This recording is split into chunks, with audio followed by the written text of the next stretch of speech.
Ar sauskelnės leis mano kūdikiu gerai išsimiegoti? Taip, Lupilu Premium sauskelnės yra 3 sluoksnės ir pralaidžios orui, todėl sausumo pojūtį išlaiko net iki 12 valandų, kad miegas visada būtų patogus ir ramus, lyg mamos rankose. Lupilu apgaubia meilę. Turit dabar spaudimą, kad reikia didinti tą gražią Meschino šeimą. Tengi La Familia, šeima, gimdykit, kuo daugiau. Pirmą naktį ligoniniai, tai irgi vaikas verkia, nežinai kodėl, ir verki tu kartu su juo. Mano vyras turi geležinę kantrybę, aš jam tokia dėkinga esu, nes tikrai aš buvau tikrai nelabai maloni moteris, aš manau, bijojau gimdyti, bijojau po gimdyvinio laiko ir aš sakiau, aš nežinau, palaukit, aš dar neperskaičiau to, nepasidomėjau to ir sakau, jeigu aš nežinosiu, ką reiks daryti, esu ir mamai nekartą pasakysiu, atsiprašau ir padėkojusi ir bijau paauglystės. Sveiki ir vėl susitinkame podcast'e Gandro lizdas. Kviečiame jūs sekti YouTube kanalą Gyvenime šiaurėje, kurioje rasite mūsų Gandro lizdo tinklalaidės. Na, o šiandien sveikiname su nuostabia, šviečiančia Greta Meschino, mama, žmona ir nuomonės formuotoja. Sveiki. Labas. Ačiū, kad radot laiko, nes iš tikro matom Instagram'e, kad visą laiką kažką veikėt ir turit daug ir pakvietimų ir šiuo metu esat, kaip sakau, ant bangos tokios, ne tik motinystės bangos, bet ir visų įvairių įvykių. Ačiū. Ar tiesa? Nežinau, aš nesijaučiu, kad būčiau ant bangos, nes mes kažkaip atrodo gyvenam tokiam savo burbule, rate, labai šeimos tokiam lizdelį.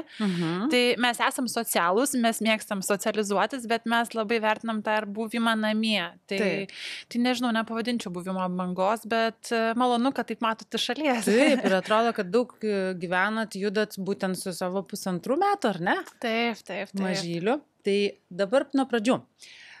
Greta, apibūdinkit save, čia tokia kaip visada iš tos laidos startas, kad taip činkštint sustartuotumėm ir tada jau kristumėm į paprastą pokalbį, kaip mama 3 žodžiais. Kaip mama 3 žodžiais.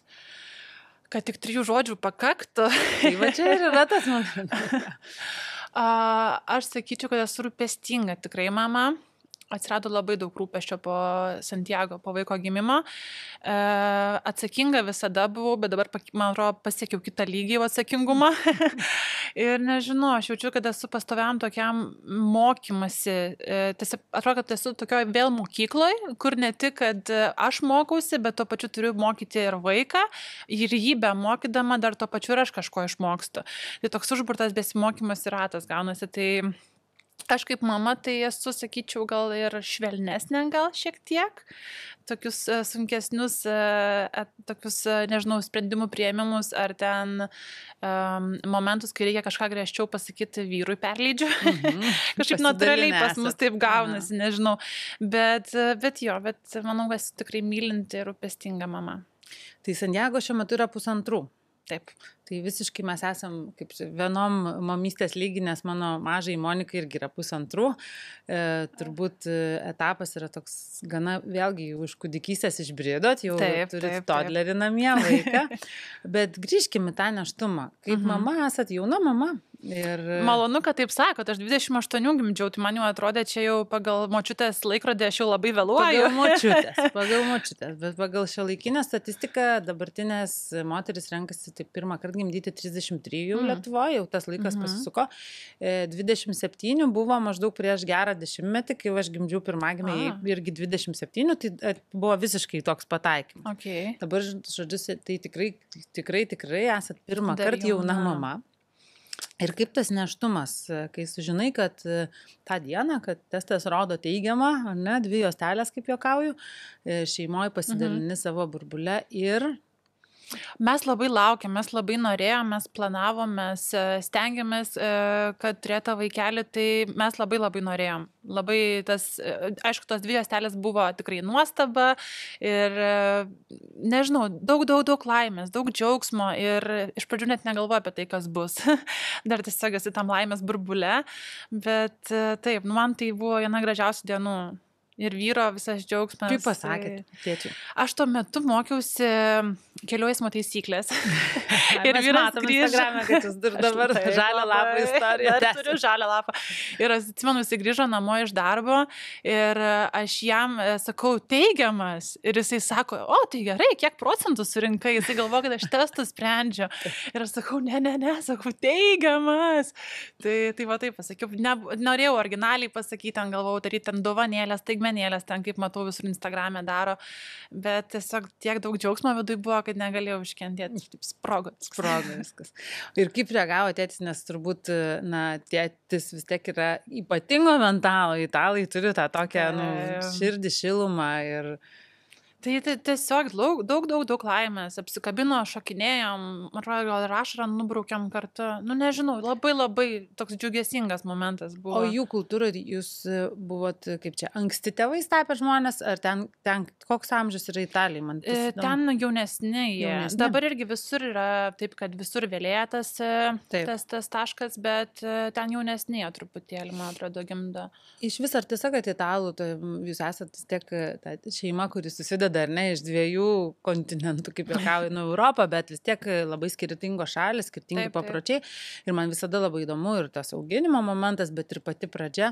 Kokių, kad ir nėštumo metu galbūt sulaukėt keistenybių ar kažkokių būtent iš jų pusės.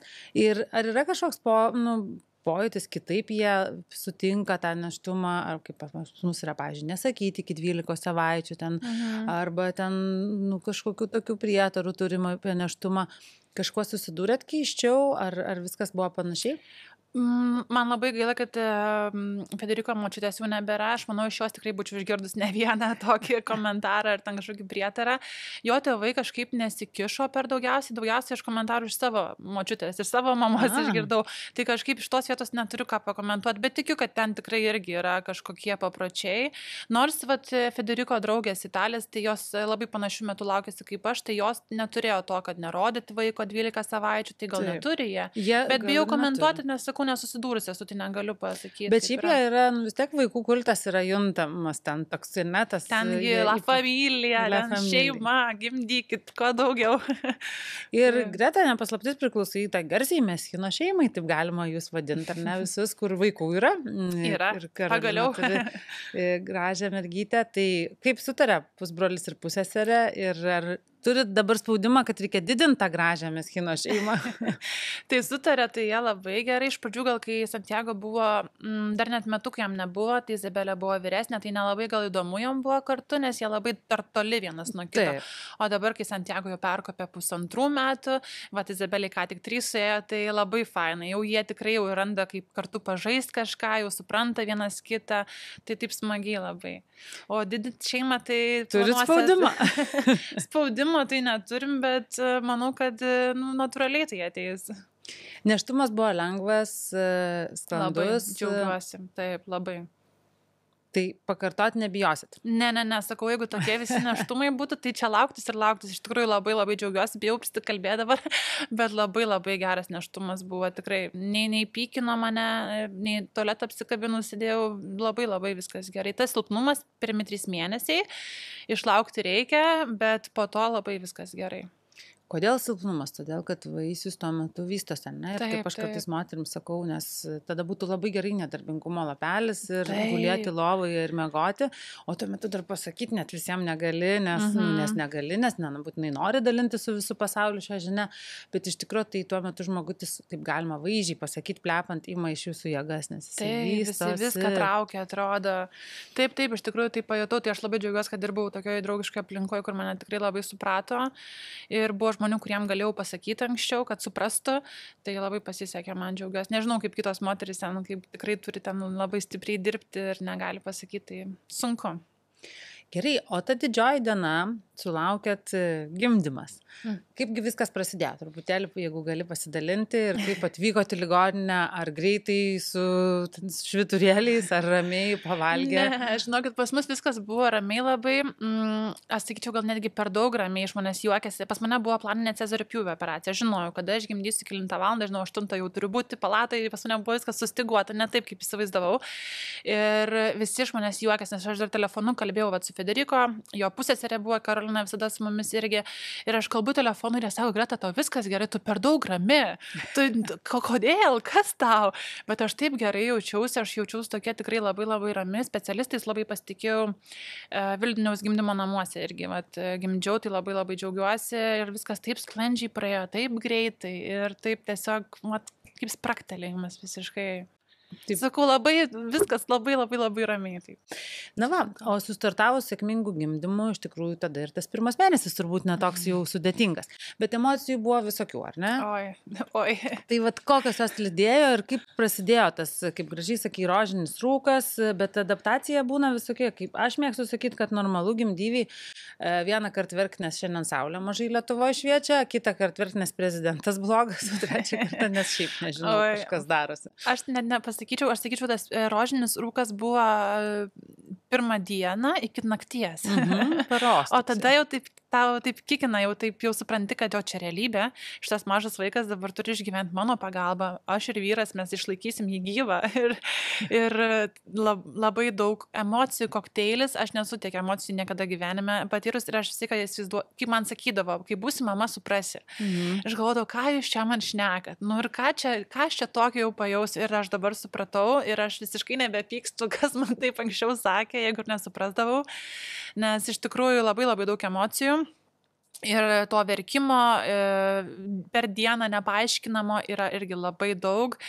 Bent jau man buvo ir po to, ne tik pirmą naktį ligoniniai, tai irgi vaikas verkė, nežinai kodėl, ir verki tu kartu su juo, grįžę namo, irgi viskas stresas dėl kitų dalykų, čia namie dulkių yra, čia aš nežinau, man čia langus reikėjo išsivalyti, šiandien vėl lyja, negaliu išeiti į lauką, bijau išeiti į lauką, nes nežinau, ką daryti reikės, jeigu pradės vaikas verkti. Aš turėjau baimę išeiti labai į lauką savaitę, net daugiau nei savaitę, nes savaitė yra rekomenduojama, niekur neiti ar ne, nors mes vasarą gimdėm. Ne, iš tikrųjų, tai čia vat reikia labai gerai, kad paklausėt, nes reikia grąžinti tą rekomendaciją į sveiką protą, tai kaip aš mėgstu sakyti, rekomendacijų tokių būti negali. Iš tikrųjų, jeigu yra sezoniškumas leidžia, va, pavyzdžiui, vasarą, jūs jau pirmą kartą išeinate į lauką iš ligoninės. Taigi viskas, jūs buvote lauke. Toliau tik tai nuoseklus pratinimas, taip kad neiššokti tą lauką 2 valandom ir aišku, sąmoningai galvojant, bet tikrai šiuolaikiniai tėvai ir galvoja, apsaugot nuo saulės spindulių vasarą, jeigu yra šaltesnis epizodas, pariebalinti atviras kūno vietas, tai čia turbūt žandukų būtų sritis labiausiai, nes visa kita kūdikis yra aprengtas. Ir tas nuoseklus pratinimas jis gali būti ir kitą dieną. Bet yra kitas kintamasis, tai va ką pati sakai, tai yra pasiruošimas mamos arba šeimos. Ir jeigu moteris sako, aš bijau, aš nenoriu, tai nereikia eiti, nes bus didžiulis stresas ir jo irgi jums nereikia. Tai čia labai svarbu, kad rasti tą balansą, kada, o visai neskubant galima ir savaitę pralaukti, o galima ir kitą dieną išeiti. Bet labai padeda išėjimas. Būtent. Aš tai pajutau, kad man atvėrė akis ir tas gryno oro gurkšnis toks tikrai kažkaip man tikrai galva atrodo pravedino. Aš su vyru nebijojau eiti lauką, mes kartu eidavom ir daug ir dažnai eidavom, kai jau pajutėm, kad galim, bet aš pati viena bijojau labai išeiti. Nežinau kodėl, labai stresavau, atsimenu, bet pradėjau pagal rekomendacijas. Man ar tik ne pas jūs ir girdėjau, nes aš labai jūs irgi stebėjau, žiūrėjau irgi visus interviu. Tai kad pirmas mano išėjimas buvo ratas aplink namą. Taip. Antras išėjimas iki parduotuvės. Aš visada skaudidinkit ratu amplitudę. Taip, po truputį iki Bernardinų parko. Tai va taip po truputį, kol mes ir per visus beveik miegus ir vaikščiodavom, nes labai gerų metų gimdžiau. Rekomenduoju visom mamom gimdyti vasarą. Tada tikrai pavasarį, vasarą, tada labai šilta, gera, maitinti visur gali be jokių problemų. Tai... Iš tikrųjų taip, mano 2 merginos yra, viena žiemos, kita pavasario ir 3 vasara. Tai aš turiu palyginimo metų laikų ir drąsiai galiu sakyti, kad tik, ta prasme, vasarą labai daug nuima dirgiklių, nerimo, streso ir gali būti atsipalaidavęs daug labiau ir tas pats moters pojūtis, kad tu esi su visais lauke erdvė yra labai daug. Ir ta saulė, kurios taip trūksta.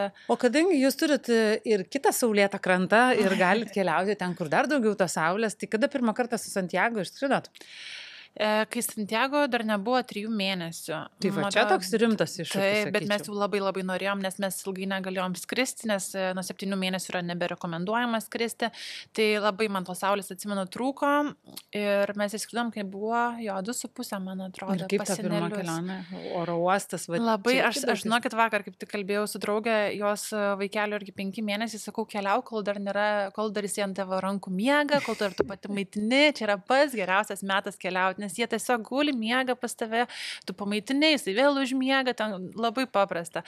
Tai kelionė praėjo tikrai nuostabiai, žiauriai paprastai, mes patys irgi stebėjomės, tai labai geriau, pati viešnagė ten irgi, puikiai. Tiesiog reikėjo gal daugiau streso iškęsti dėl karščių, nes tikrai buvo labai karšta, atsimenu, tai nebuvom saulėje tas karščiausias valandas, saugojomės nuo saulės, vėsinom galvą su šlapesniu, man atrodo, mirliuku, daug tokių visokių rekomendacijų buvau prisiskaičius, tai viskas sėkmingai, gražiai praėjo, bet reikėjo pasisaugoti, bijojau tikrai. Šiluma, ta prasme, ypatinga šiluma, tai toks irgi iššūkis savotiškas. Taip. Mes čia šiltajam sezonui turim iššūkių ir kalbam apie tai. Visi, mes parodom, kad mes vežimėlį laukia prie -15, prie -10, gerai, ne 15, kad prie -10 kaviniai laukia miego, mes ten viduje valgom krosanus ir jie visi išpūtė akis, ką jūs čia darot, jūs išpratėjot. Tai jo, iš tikrųjų tikiu, kad būtent tai šeimos pusėje tikrai turėtų būti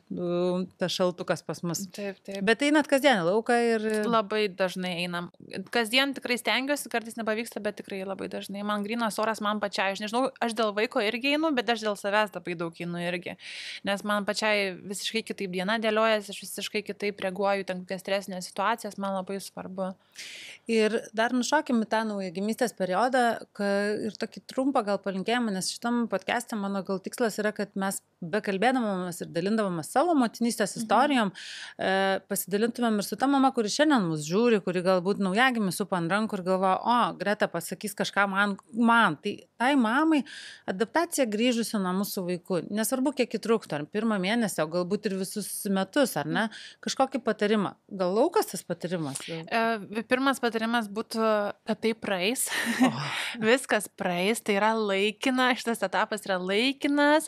Jeigu tu nežinai, kaip užmigdyti, jeigu tu nežinai, kaip sėkmingai pradėti maitinti, viskam yra irgi daug informacijos ir tiesiog kartais reikia laiko.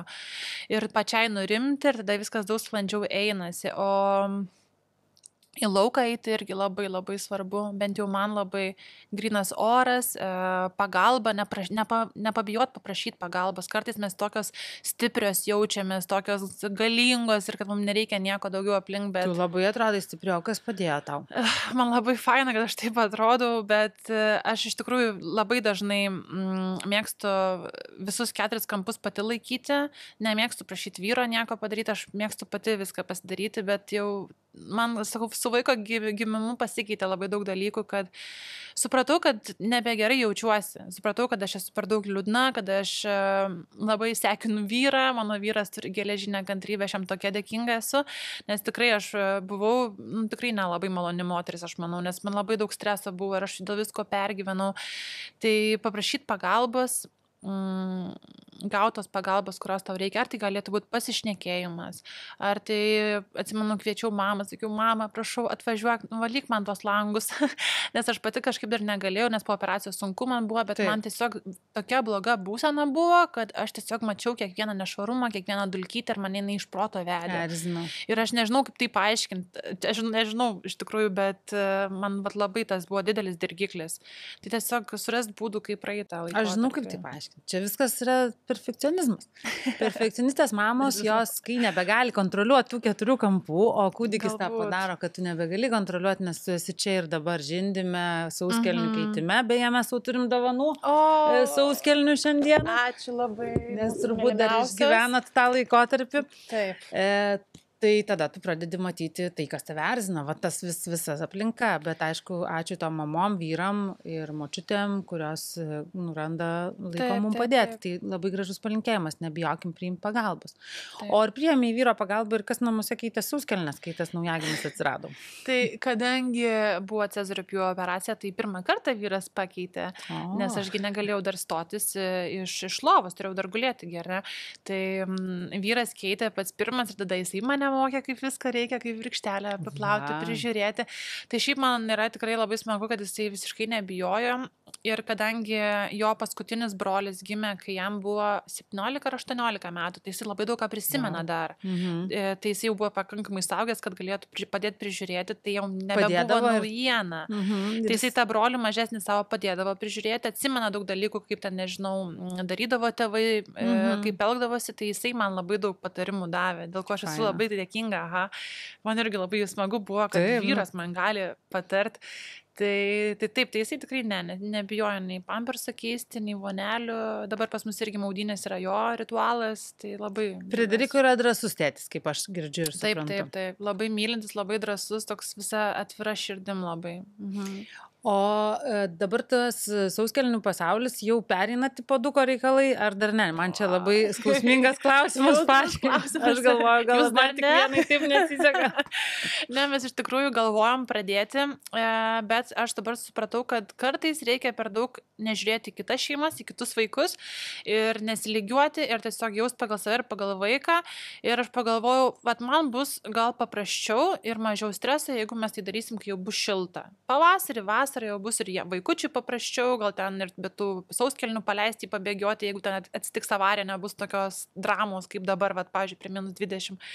Tai mes greit tuoj bandysim, turim paduką nusipirkę, stovi mes apie jį šnekamės, mes apie jį šnekamės, mes pasakojam, bet jo. Nesilygiuoti tikrai yra labai svarbu ir labai, tai yra turbūt kaip užauginama motinystė, kaip ir kalties jausmas, kai nuolat jautiesi kalta, kad ten kažką, jeigu palikti pirmą kartą vaiką esi kalta, jeigu į kiną su draugė esi kalta, taip ir lygiavimasis, nes tu nenori, žiūri į tas kitas šeimas, kur vyresni vaikai, bet įdomu tai, kad tu lygiuoji vaiką ir su broliais sesėm. Ir, pavyzdžiui, mano atveju, kai mano pirmos 2 mergaitės prie puoduko perėjo 1 metų gimtadienio proga, ir atsisakė ir nusijėmė, ir aš tokio daikto kaip kelnaitės nežinau, nes buvo tik sauskelnės ir viskas, ir dabar aš turiu 1,5 todelį, kuris, jeigu tu parodai paduką, rėkia, ir aš suprantu, kad tu negali net lyginti tos pačios šeimos vaikų, tai ką kalbėti apie draugės, ar ne?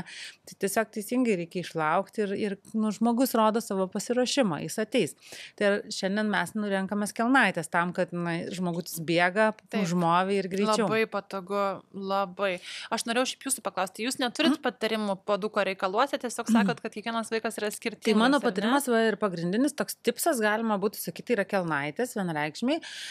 Po truputį mokyti, kad tu pats tas kelnaitės nusijėmi. Ir, pavyzdžiui, mano mažoji dabar jau žiūriu, pradėjau. Stovi padukas, tas irgi yra labai svarbu, kad padukas stovi toje erdvėje, kur būtų matomas. Nesirinkit dainuojančių, šokančių padukų. Tai yra paprastas fiziologinis procesas, šlapinimasis ir tuštinimas. Nereikia cirko daryti iš to, kaip aš sakau. Ir tiesiog rytas einam kartu. Štai vietoj, nesvarbu, tai mergaitė ar berniukas, nereikėtų bijoti kartu į tualetą ir rodyti, kad mes irgi einam, ir nes vaikas mato, ne, kad atsisėdo mama, tėtis eina šlapinti, su berniuku gal labiau tėtis turėtų eiti, va tas toks irgi visiškai per kūno kalbą keliavimas, kad jis atpažintų, nieko tokio. Ir kartu, kai jau, pavyzdžiui, rytas, jis, žinot, atsibūdo ir tos matom, ar ne, kad kelnaitės yra pilnos, jam rodyt, kad ne aš guldau ten ant kažkokio vystymo stalo, jau tikrai nebeturėtų būti, o tiesiog mes nusijėmam ir tu nusijėmi pats. Tai ką aš pradėjau matyti, pavyzdžiui, kad mažoji mano dabar, jinai tuštinas, jinai iš karto ateina ir rodo, kad tu nuimk, man padėk nusijimti, jai jau nesmagu būti su tuo pilnom sauskelnėm. Ir sek to ženklus ir tada prie paduko. Tai gerai, tai tu rodai, kad nusimk, tai gal tada pasidėk dar nusijėmęs truputėlį, ar ne? O jau kai matysi, kad gali pagauti, ypač tuštinimosi momentą, tikrai galima pagauti, ta prasme, kad vaikas pasišalina kažkur, jisai nueina, turi savo kampą. Tai tada ten pastatyti paduką ir pasiūlyti, kad gerai, aš matau, kad šiuo metu vyksta procesas, tai sėsk. Nors tai yra ir svetainėje. Tai yra nesvarbu. Jo, šiuo metu taip. Kitas etapas bus nukelti jau tolyn. Labai gerai, kad palietėm šitą temą, nes mes kaip tik vakar diskutavom su vyru, kada jau reikia tą vystymo lentą pašalinti. Jau reikia, viskas. Jūs sakot, turit toddlerį ant 2 kojų, tai realiai net ir nebėra saugi, ta prasme, kad ir nugriuvimą grėsmė atsiranda, ten nebelabai telpa. Ir tada tiesiog pradėti vonioj tą daryti bendrai, kaip ir jūs darot, kad tai yra erdvė, ten sauskelnės kažkur matomoje vietoje padėtos, va čia kaip mes gražiai pasidėjo. Mano, pavyzdžiui, mažoji jau atneša man. Aš sakau, paduok man sauskelnes ir neatneša švarę sauskelnę. Tai tam, kad suvokit, ar čia yra prausimasis, taip toliau ir panašiai. Tai suprantu, mes esam geram kelyje maniškis, kai į dušą einam maudytis, tai jisai pats nusirengia. Taip, tai jeigu jau supranta, tai viską jau supranta. Taip, būtent. Ačiū. Na ir sveikata. Ir iš tikrųjų dar norėčiau pasakyti, kad sakėt, kad irgi mėgstat Lidl pilų, tai šiandien mes turim tą premium ženklą, kuris atitinka kokybę ir kainos santyki, tai nuostabios sauskelnės, kurios galvoja dar ir apie aplinką, nes iš tikrųjų mes turbūt daug išnaudojam. Aš neskaičiavau, kiek aš per 3 vaikų auginimą sunaudojau sauskelnių, bet žinau, kad yra tėčių skaičiuojančių. Tai... Aš irgi esu girdėjusi apie vieną tokį. Ir šiaip jau, nežinau, man atrodo, kad nėra geresnios pasirinkimo kainos ir kokybės santykių. Tai tiek apie tuos vaikus, bet aš iš tikrųjų irgi stebiu pačią socialiniuose tinkluose, man žavu ir aš išduosiu paslaptį, kad man žavu jūsų šeiminos tas gaminimo procesas. Aš kartais galvoju, kaip jūs taip gražiai atrodot ir nesustorėjat, kai Frederiko taip skaniai gamina ir jūs taip visą laiką skaniai valgote. Tai nes aš visą laiką taip su to mityba turiu tokį, kad man reikia pasistengti. Labai dažnai gaunu šitą klausimą. Tai, bet tikrai taip atrodo, nes jūs taip skaniai visą šeimą valgot ir taip galvoju. Pasisekė, aišku, ir Santiago. Jo Santiago tai iš tikrųjų auga kaip restorane, galėčiau pasakyti. Man yra tikrai darosi nejauku kažką jam daryti valgyti. Aš tą patį pagalvoju, kad kaip jūs gaminat, pavyzdžiui, nes pas mus tai būdavo netgi nuo tų momentų, kai aš ten tiesiog daržovės kažkokias išgarinu, dar kai labai garindavom, kai ten tik tai jam atskirai ruoždavom maistą, o žiūriu, Federiko lygiai tą patį daro, ten ir petražolę įdeda, ir ten dar kažkokį lapiuką, ir ten čia. Ir aš taip galvoju, tai čia dabar, tai ką man dabar reiks daryti, man čia receptų knygą reiks pirkti, tai jo, bet labai džiaugiuosi, čia mes taip juokaujam, tai labai džiaugiuosi, nes Federiko užsiema ir Santiago mitybos paruošimu, tai aš labai džiaugiuosi. O ar išrankus Santiago mityboje, ar? Labai bijau prisišnekėti vėl, bet tikrai labai gerai valgo, labai džiaugiuosi. Turėjom problemų pradžiai su mėsytė, nežinau, ar jums tai buvo, bet labai reikėjo atrasti tipą, kaip paruošti ją, kad jisai pradėtų valgyti ir jam būtų skanu ir maloni tekstūra. Tai dabar supratom, kad ten reikia ištroškinti, man atrodo, kažkaip ištroškina labai ilgai. Sakau, restoranas. Restoranas, šeimos dar toksai nuostabus. O ar kartais nukrypstat ir, nežinau, pizzą suvalgot, kurioje ir gyvenat? Oi, taip, tai mums labai laikytis reikia, tai labai mėgstam, nueinam ir Užupio pizzeriją labai dažnai, taip. Labai mėgstam. Tai aš jums irgi atnešiau dovanų, tai yra Gandro lizdo žindyvių limonadas, bet noriu, kad nuneštumėt ir Frederiko dovanų, kaip tikrai didžiuliam virtuvės šefui, ar jam bus įdomu paragauti tų skonių. Formulė yra sukurta, kad yra žolelių limonadas, skatinantis laktaciją, negalima taip sakyti, iš tikrųjų, nes mamos pienas gaminasi mamos galvoje. Kaip pačiai Greta sakėsi maitinimo kelias, nes tai yra irgi daug iššūkių. Labai bijojau, buvau labai iš tikrųjų, žinokit, prisiskaičiusi apie nukandžiotas krūtis, buvau nusipirkusi spenelių, antspenių, tai yra apsaugų kelių skirtingų dydžių. Aš tikrai labai bijojau, nes girdėjau labai blogių istorijų, bet žinokit, sekės labai gerai. Pirma para gal buvo sudėtingesnė, nes tau tiesiog reikėjo išmokyti tą vaikelį paimti, jam kaip įduoti, kokia pozicija patogesnė yra, bet sakau, labai džiaugiuosi aptarnaujančių personalų, kur gimdžiau, nes labai viską man greitai parodė ir išmokau. Džiaugiuosi. Maitinau iki 7 mėnesių, nes po to sutriko laktacija. Tai norėjau paklausti, kaip tas po to Nusprendžiau po to nebesikankinti, nes tiesiog sutriko gamyba, viena krūtis gamino, kita nebe. Ir man didžiulis diskomfortas ir bandžiau užkurti ten visą procesą ir viską, bet po to pagalvojau, kad pusę metų padariau, ką galėjau, viskas labai gerai, čia dabar dar tą 7 mėnesį tokį ant vienos krūties, tai nusprendžiau tada jau nutraukti. Sunku buvo. Sunku buvo pabaigti. Labai daug apgalvojimų buvo ar daug minčių, bet kažkaip vėl tas vyras pas mane. Jisai kažkaip labai mane visai ką palaikė ir skatino. Labai džiaugiuosi, kad turi sveiką požiūrį. Nes dažniausiai būna, kai gimsta vaikas, visi susikoncentruoja, kad tik vaikui gerai būtų, kad būtų tik vaiko. O jisai kažkaip ir manęs nepamiršo, kad sako, tu turi pati gerai jaustis, nes jeigu tu blogai jausies, tu kankinsies, tu čia tas diskomfortas, nuolatinis stresas, tai ir vaikas nebus laimingas. Tai kažkaip, tai atsimenu ir po naujų metų ir nutraukiau tada. Bet pakeičiau į buteliuką. Tai dar nesam visiškai išėję iš to etapo, tai negaliu. Dar turim, bet planuojam irgi gal kažkada jau pradėti greitai. Taip, turit visą šeimos restoraną, tai tikrai galite atsisakyti ir keliauti prie maisto. Tai to ir linkiu, tie etapas keičia etapą. Jo, bet ir pas mus iššūkių. buteliukas prieš naktinį miegutį tik likęs. Tas toksai komfort Taip, buteliukas, kaip aš vadinu. Jo, jaukumui visiškai. Na ir 1,5 metų toddleris jis vėl kelia savus iššūkius, tas ant kojų keliavimas ir viso pasaulio tyrinėjimas, bet ar randi laiko savo? Ar jau radai save motinystėje? Ta prasme, ar Greta sugrįžo, ar pasikeitus Greta, ar tokia pati Greta kaip iki nėštumo ir laiko? Tokia pati tai tikrai ne, tikrai ne ta pati. Sugrįžau, sakyčiau, galbūt nuo metų pradėjau grįžti save, kai vaikus jo metai. Tai va dabar jaučiuosi jau tokia visai pilnai jau grįžusi, tokia 98% į save kaip į moterį, aš turiu omeny. Ta pati Greta tai jau niekada nebebus, bet grįžau jau, kad pradedu jaustis vėl moterim. Ne tik vaiko išmaitintoja, ne tik prižiūrėtoja, ne tik mama, žmona, bet ir moteris. Tai man labai čia buvo kritinis etapas, lūžis toksai, kai aš pradėjau vėl gerai jaustis ir vėl jausti tokį drive'ą gyvenimo, tokį norą kažkur išeiti, norą bendrauti, norą dalintis ir tokį, jo, labai man pajaučiau labai stipriai iš tikrųjų šitą. Su kuo lieka mažylis, kai išeinat? Su vyru. Mes dabar abu iš namų dirbam, tai mums labai paprasta ir mes kažkaip dalinamės. Jo. O ar pasikeitė tavo požiūris į savo mamą, kai pati tapai mama? Mes apie tai labai daug šnekam. Mes beveik kiekvieną vakarą susėdam ir tą patį šnekam. Tu įsivaizduoji, kiek mūsų tėvai turėjo praeiti. Tu įsivaizduoji, kiek jam reikėjo iškentėti, o mes dabar čia taip ir anaip. Ir aš tai, kad esu ir mamai nekartą pasakysiu, atsiprašau ir padėkojusi. Ir bijau paauglystės. Aš irgi bijau. Tragiškai. Kiek jūsų vyresniai? 11 tai bus. Tai va jau ne už kalnų. Tai jau ta mažoji paauglystė prasidėjus, bet... Stiprybės linkiu. Taip.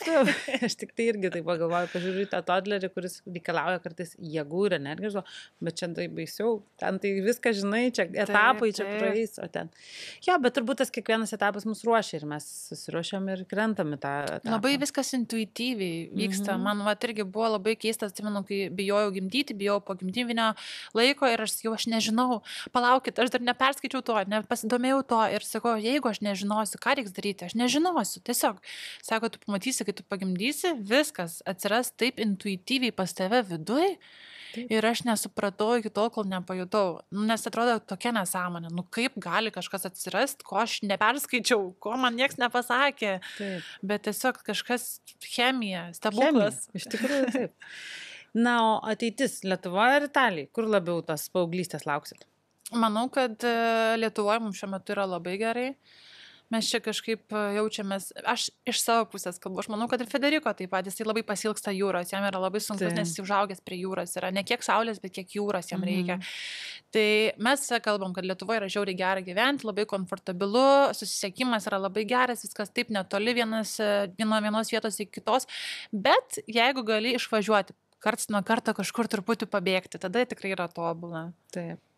Tai to ir linkiu, aišku, ateityje jum dar tų virsmų ir tapimų tėvais pakartotinų, kažkaip stabiliai gyventi ir priimti tos kiekvienos dienos iššūkius, nes kad ir paduko reikalai ar nežinau, pokyčiai, taip. Jie mums kartais atrodo labai dideli, bet kai po to pažiūri iš perspektyvos visą mamoms, taigi ten va toks tas reikalas buvo, viskas jam ir išsisprendė intuityvo, kaip mes taip gražiai ir pakalbėjom. Na, o šiandien dar kviečiu pažaisti, kad jau mes taip pabaigiam gražiai, intuityviai, tai gyvenimas yra žaidimas, nepamirškim būti žaismingi, čia šarada. Tiesiog traukim lapelį ir be žodžių, o veiksmais pabandykim apibūdinti tai, ką matom. Be žodžių. Ir be garsų. Nu, garsų gal taip negalim, mes čia džiazuojam. Bet į garsų neraidžių. Pradėkim. Vežimėlis ir ėjimas į lauką, nes daug kalbėjom apie lauką. Šaunuolė. Matot, ką ir traukėt, va tą ir traukėt. Dabar man sėkmės. Tai, dabar jums sėkmės. O, čia toksai. Ok, bet čia su kulinarija. Bet. Maitinimas. Nusitraukimas pieno. Pientraukis. Krūtis. Ne, pienas. Ne. Spenelis? Lemenėlė, maitinimo lemenėlė, ne. Pjaustyti maistą, gaminti. Sriuba. Puodas. Maistas. Patiekalas. Supjaustyti. Gerai, gaminimas. Čia yra tas žodis, ar tai yra apie tai? Gaminimas. Pieno gamyba. Bet susijęs su šitų veiksmų, ką rodėt pradžioje, ar ne?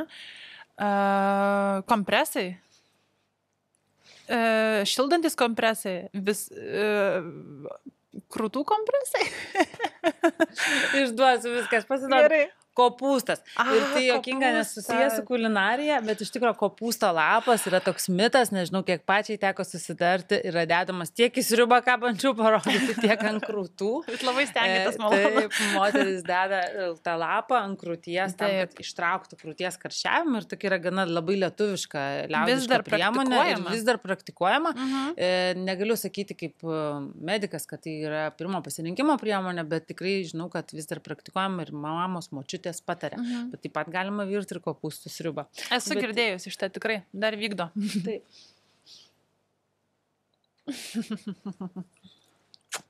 Čiulptukas. Šaunuolė. Ar Santiago turėjo čiulptuką? Ne, niekada. Neėmė, buvo periodas, bandžiau papandyti, bet ne. Labai gerai, nereiks atpratinti. Taip, tai džiaugiuosi. vienas etapas prašoktas. Gandras? Taip. Gandras sako, atneša vaikus. Mano vaikai sako, nepasakok nesąmonių, vaikai gimsta Vilniaus gimdymo namuose. Kaip gerai išmokyti. Greta. Mama. Taip, teisingai. Man rodo, žinot atsakymą. Ne, ruošiu ne aš. O.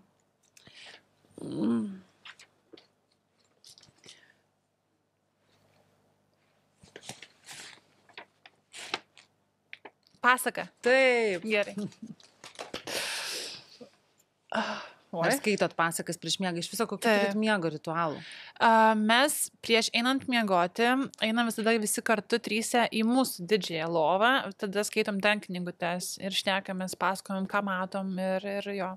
O po to einam dantukų valytis, įsijungiam tokią žuvytės projektų ir turim daug tokių mini ritualiukų, kur stengiamės nuraminti, paruošti miegui, tada aš pastebėjau, kad geriau užmiega lengviau.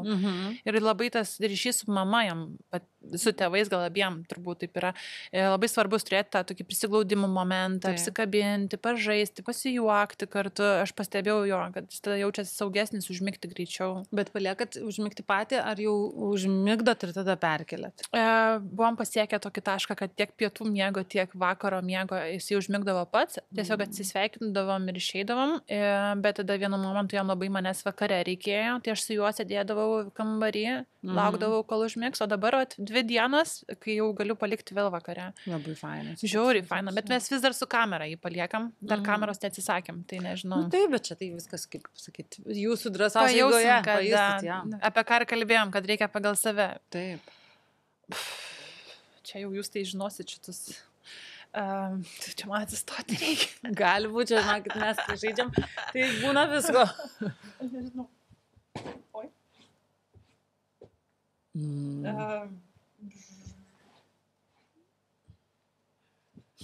Niekas net ant liežuvio galo nekimba. Slidinėjimas dabar po atostogų. Vežimėlis jau buvo, tai tikrai ne vežimėlis. Pientrūkis, ne. Ne. Didelis kažkoks aparatas.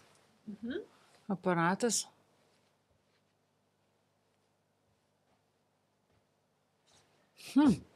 Bet tikrai pasiduodu.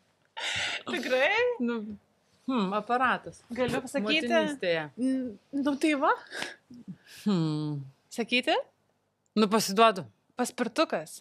Paspirtukas? Ok. Tai jūs jau tikrai žinot šitus reikalus. Žinau, jo, taip egzistuoja. Jau... Bet kažkaip gal nustebau, nes labiau apie motinystės temą galvau. Man vis tiek aš, kaip sakau, savo tam tokį turiu lauką iki metų, ar ne? Kai kūdikis tampa vaiku, tai aš manau, kad jau visi, kažkaip visiems jau ten toks viskas. Bet tėvystėje, tai paspirtukas jau dabar man yra, kad šios vasaros ateitis turbūt mūsų. Mes tai turim tą, kur konvertuojasi. Kad dar galime sėdį medalių uždėti. Tai jam patinka. Labai pasteisnės. Vienas išlindęs, va matosi. Nespėjau perskaityti. O, žiūri, paprasta. Sauskelnės. Gerai. Įimu tą kitą, kur nebuvo Gerai. atsivertęs. Ojoj. Gerai. Žalias Gretos lapas. Automobilinė kėdutė. Jau beveik nebešalės, liko 2 mėnesiai. Automobilinė kūdikio kėdutė. Teisingai. Yeah. Jūs sakėt prieš tai, ar negirdėjau. Kaip tie pirmie iššūkiai važinėti kartu vienai jau su Diego? Pirmą kartą labai bijojau. Tai man atrodo, važiavau iki parduotuvės, kaip ir kalbėjom prieš tai. Tai bijojau tikrai, nes labai jaučiausi atsakinga už kitą žmogų. Taip. Labai, bet po to kažkaip viskas peraugo į tai, kad aš su juo saugiau dabar jaučiuosi, kai važiuoju negu viena. Kažkaip tokia atrodo palaikymą, nežinau, labai keistas. Kiekvienai mamai turbūt kitaip. Bet gerai sėdė automobilė, neverkia, patinka. Jam patinka, kai aš vairuoju, tai jis supranta kažkaip, kad negali labai smarkiai ten verkti ir manęs blaškyti, atrodo. Taip. Nežinau, kiek jis tai suvokia. Kokie jie gudrus. Nes kai važiuojam visi 3 šeima, tai jisai tikrai pasivažiuoja, būna. O su manim nei karto. Tai labai keista. Supranta. Nu ir paskutinis aš perskaičiau, tai aš ir parodysiu. Tai mano duona. Žindimas. Tai ačiū labai už tokį žaismingą žaidimą. Iš tikrųjų linkiu labai jums tos kiekvienus etapus, kaip gražiai ir sakėte, išjausti, pereiti savo ritmu ir savo laiku, augti tėvystėje kartu su Santiago ir tų skanių vakarienių su Vagandro lizdo limonadu kartu. Paragausim, būtinai. Sako, kad gerai net ir labai biški pykina, biški šleikštulys, tai va neštukiam tinka, arba tiesiog po vakarėlio. Ačiū labai. Gerai. Ačiū jums. Ačiū. Ar sauskelnės leis mano kūdikiu gerai išsimiegoti? Taip, Lupilų premium sauskelnės yra 3-sluoksnės ir pralaidžios orui, todėl sausumo pojūtį išlaiko net iki 12 valandų, kad miegas visada būtų patogus ir ramus, lyg mamos rankose. Lupilų apgaubia meilę.